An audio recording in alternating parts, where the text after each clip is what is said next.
Calaroga Shark Media.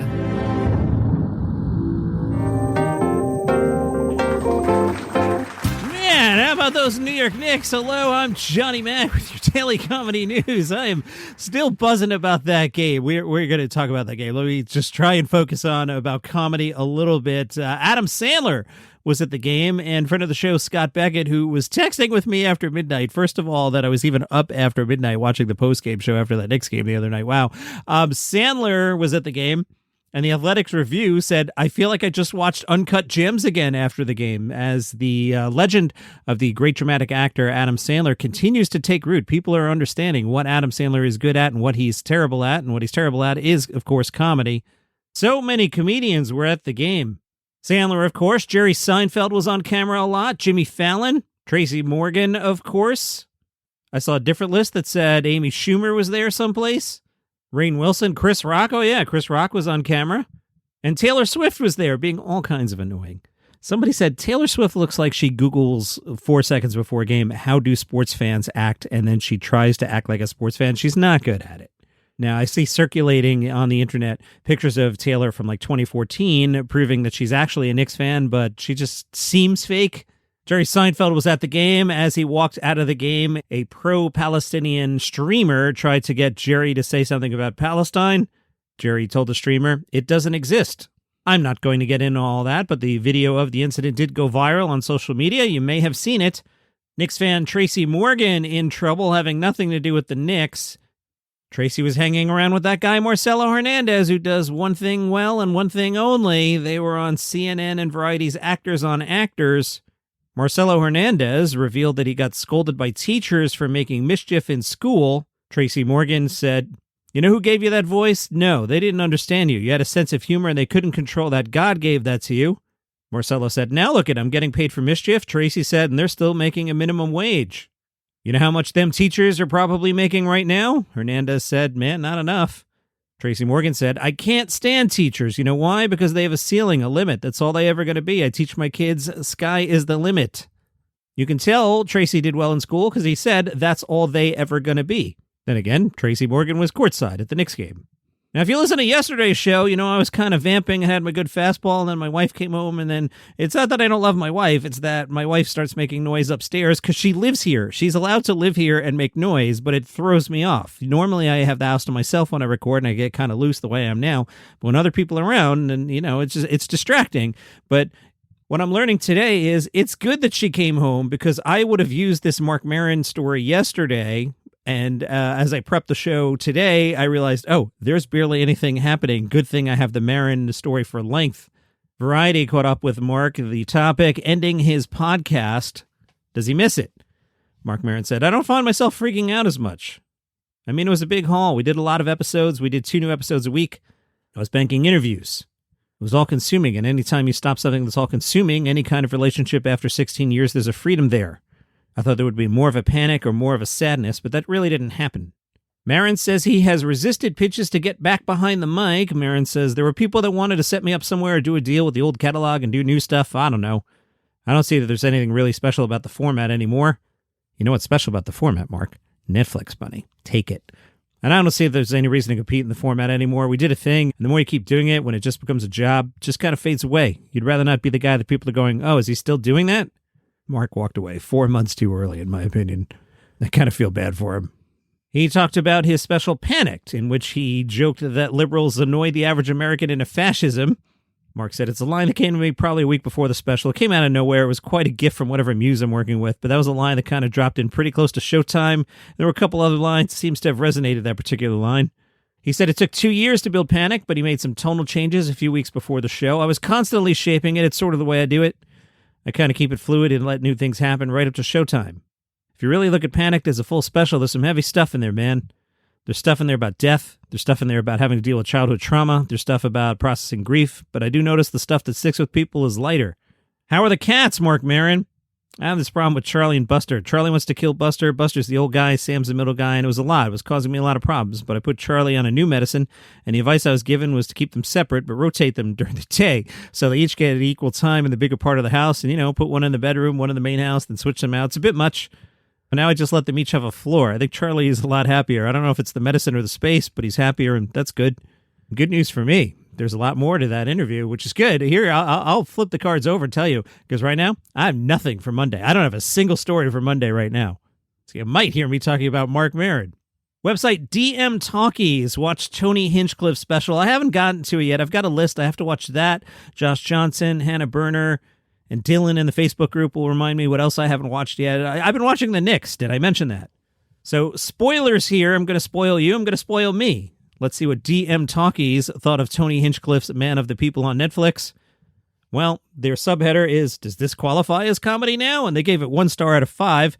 So I think we know where this is going, but let me see what DM Talkies does, and I don't know, let me do it in some sort of irate character. Tony Hinchcliffe, Man of the People, barely qualifies as a stand-up comedy special. Technically, sure, it's a stand-up comedy special because there's a guy standing on that stage. See, this is the kind of stuff I can't do when my wife's home. If she's home and she's just sitting on the couch on her iPad, I can't get into this character. I just can't do it. He is trying to make people laugh, and it's being presented to us in the form of a Netflix special, but the man in question is so spineless, and the jokes are so unfunny that it's hard to see what makes this event so special. Is this bad? I thought I saw Dylan in the group say that it was pretty good, or okay. Let me check. I don't want to put words in Dylan's mouth. Hold on. Oh, no. Oh, no. Not oh, no. Oh, good. I just see here an hour ago as I record this, Dylan posted a list of somebody's top comedians of the 21st century. That's some good filler if I have nothing for Monday. All right, here's Dylan's scorecard. I'm in the Facebook group, Daily Comedy News Podcast Group. Yeah, Tony Hinchcliffe. He has it at number 16 at an A-.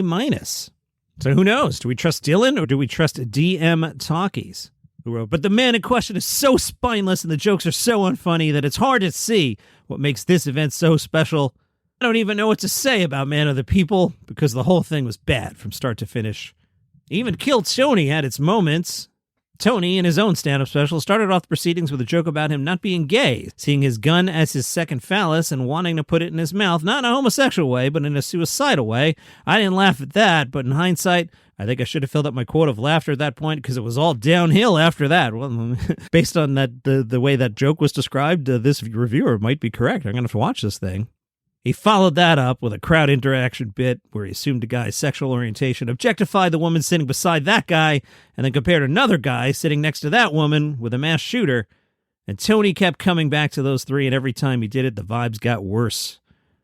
Being honest here, I actually felt sorry for all the people who were sitting in the front rows. I know they paid for that experience, and yet I think they deserved better.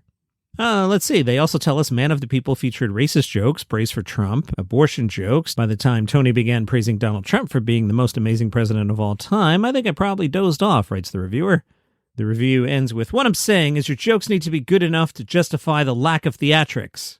Really? You can't just go out on stage and tell jokes? I think you can. Recently, the only comic that has successfully done that, while also using the stage in an intelligent fashion, is Taylor Tomlinson. Her latest comedy special is available on Netflix.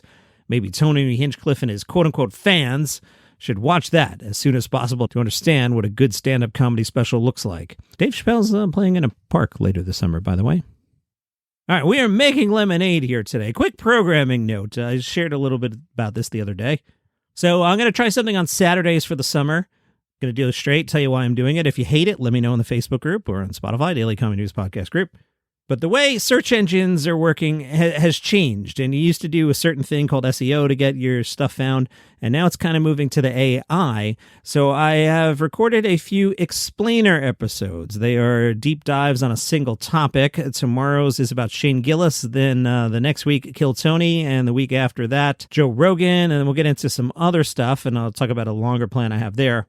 So the idea is that these episodes will do better in search engines, which will help people discover the show and the other 6 days. And plus, completely transparently, in the summer especially, I like to do stuff on the weekends, so I like to pre-tape. And then you have a week like this. If I didn't do an explainer episode tomorrow, tomorrow would be the leftovers from Marc Maron and the David Cross story I just bumped. And I don't know. Probably some stuff about Toronto comedians that I have in a folder labeled leftovers. So it kind of works on 2 levels there. It'll give the show a longer tail. And then off the Colbert thing, I had this other thing I wanted to do, which I was going to do as a sister series. So I probably will do it as a sister series and also use them as Saturday episodes. But I wanted to do 1 episode each about late night hosts like Steve Allen, Johnny Carson, David Letterman, The Worst Person Who Ever Lived, Jay Leno, Conan. maybe some Ferguson. So I think that will go into this model as well.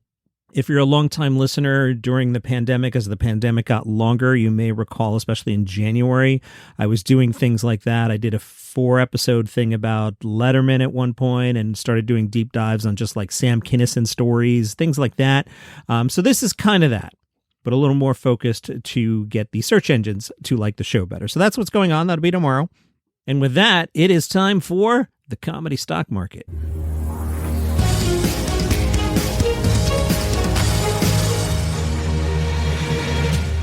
Comedy stock market. All right, I've got 3 buy recommendations for you. First buy, the U.S. men's national team. It's the World Cup, and they play Paraguay tonight, and people think the U.S. men's national team might not be all that good, but the premise here of comedy stock market is we buy low, we sell high, so get on board. Have fun. Be a bandwagon fan. It's Team USA. You like USA, right? You're not living in Vancouver or the suburbs up there or something, right? No. You're an American. Team USA. Sorry, I got distracted. My son just texted me that he met Michael Bloomberg. I will have to text him back. I'm leaving all that in. That's why I stopped talking there. Where was I? I was making fun of Mike Chisholm up in Vancouver rooting. He's probably rooting for Team Canada. That seems like something he would do. Anyway, buy Team USA and watch the game tonight. Also, buy stock in the New York Knicks. Now, John, they're all-time high value coming off that amazing win the other night. I know, and it doesn't go with the premise of the comedy stock market. Plus, the Knicks aren't comedians, but we're buying New York Knicks stock. And then one actual comedian, Stef Tolev. I really like that deal she did with Tom Segura's YMH Studios, and I think that will help her career. So we'll buy Stef Tolev, we'll buy the Knicks, and we'll buy the U.S. men's national team. Edie Modica will have a comedy special. It's called I'm Just Like You, and it sucks. It'll be on Veeps June 26th, and then a wider YouTube release in September. You may know her from Jury Duty. On I'm Just Like You, and it sucks, Edie discusses her longing for human connection and all the ways she's contorted herself in search of it. Whether it be talking to stains on her aunt's carpet, making out with a pair of brothers on a cruise in 2007, or talking to a stranger about his late girlfriend who died in a car accident, Edie will stop at nothing to feel and spread the love to the world around her. Edie guides the audience through her life as an angry poor kid, a sexually deviant teen, all the way to where she is now, a poor yet slightly famous sexually deviant adult with a passion for a human connection. Born and raised a New Yorker, from Nyack to Bay Ridge to Ridgewood, I bet I know what basketball team she roots for. Edie is best known for her role in the Emmy-nominated comedy Jury Duty. Out today, Jemele Johnson's album Mid-Range, Jemele's 3rd album, shot live in one take at Sports Drink in New Orleans. On Mid-Range, Jemele brings levity to serious topics like the racial biases of artificial intelligence, the way men encourage toxic masculinity, and the pros and cons of being a fat boyfriend. That's Mid-Range, available through Blonde Medicine. And that is your comedy news for today. Pretty good one, considering I kind of had nothing. Thank you, Knicks. Go Team USA. Go Knicks tomorrow night. Back tomorrow with the Shane Gillis episode, and then back on Sunday with a normal one. And hopefully an NBA championship. See you then.